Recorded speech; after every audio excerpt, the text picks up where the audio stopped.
Welcome to Baz Travels. After driving 14,826 kilometers through 24 states and Washington, D.C., I've seen rocket launches to the Grand Canyon and Hoover Dam. I've explored Route 66, ghost towns, deserts, snow, and beaches on both coasts. From Vegas casinos to Alcatraz, the White House to Hollywood. Join me for a journey of the ordinary and the extraordinary. Loading destination. Simulation starting in 3, 2, 1.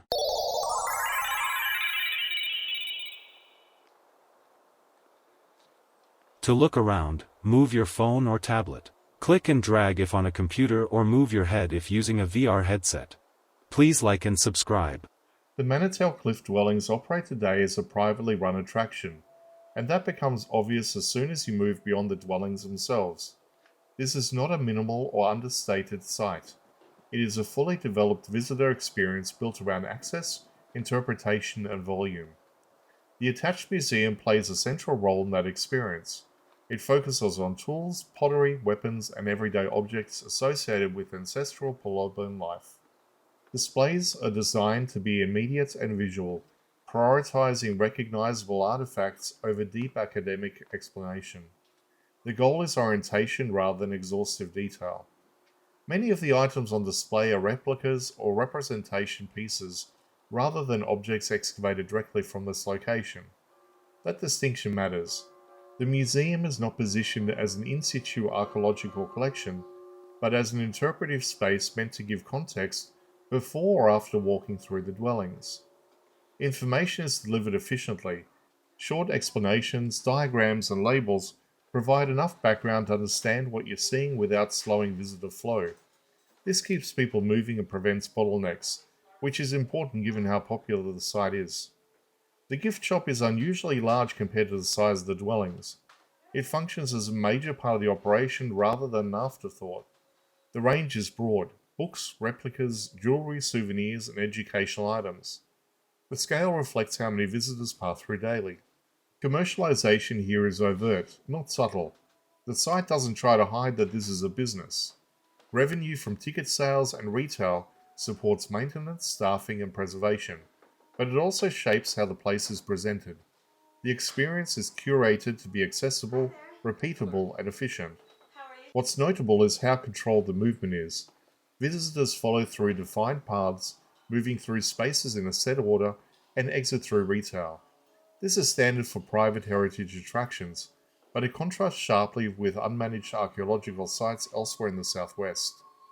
The benefit of that control is protection. The dwellings are shielded from uncontrolled access, vandalism, and erosion. The trade-off is authenticity of experience. You're not discovering the site, you're being guided through it. Educational tone stays neutral and general.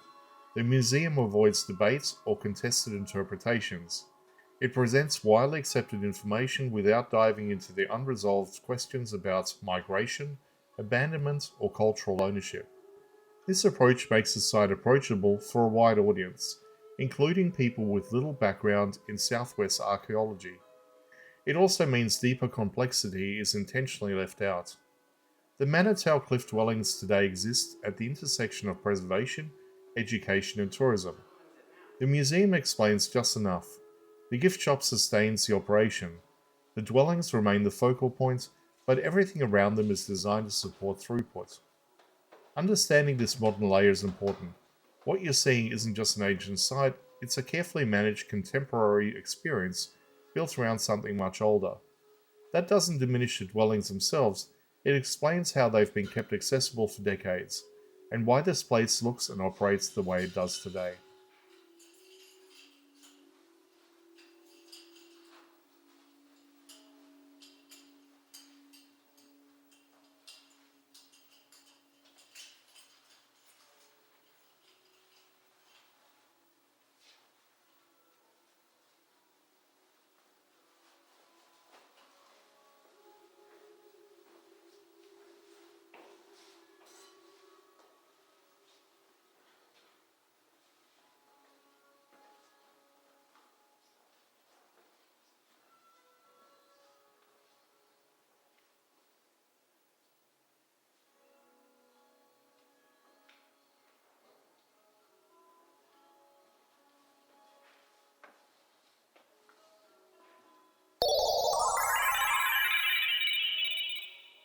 Simulation terminated.